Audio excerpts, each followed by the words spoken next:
आत्ता शिवानी मॅडम समोर तीच सावली होती का, ज्या सावलीला मी ओळखते? हो, मीच होते. बा सावली, कसलं भारी धडा शिकवलास त्यांना. मला लई आवडलंय बघ.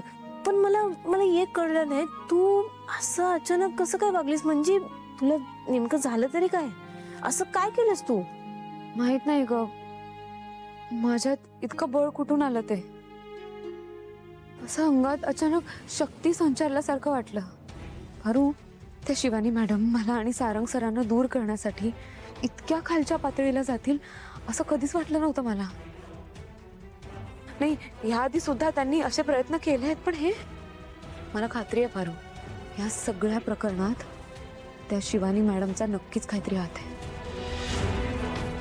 सावली, म्हणजे बघा, तू आता त्या शिवानी मॅडमना पेढा तर भरवलास, सारंग सर सुटतील म्हणून, पण म्हणजे हे समजा केल्याने त्यांनी अजून काही केलं तर? नाही म्हणजे त्या अजून चिडल्या तर? चिडतील ना, नक्कीच चिडतील. अगं पण, आणि मला तेच हवंय. त्यांनी इतकं चिडू देत आणि रागाच्या भरात कोणती तरी चूक करू देत. माणूस स्वतःला कितीही हुशार समजत असला ना, तरी कधी कधी तो अशा चुका करून बसतोच. आणि कदाचित त्यांची ही चूक आपल्या फायद्याची ठरेल. हारू, मला ना ही लढाई जिंकायची आहे, माझ्या सारंग सरांसाठी.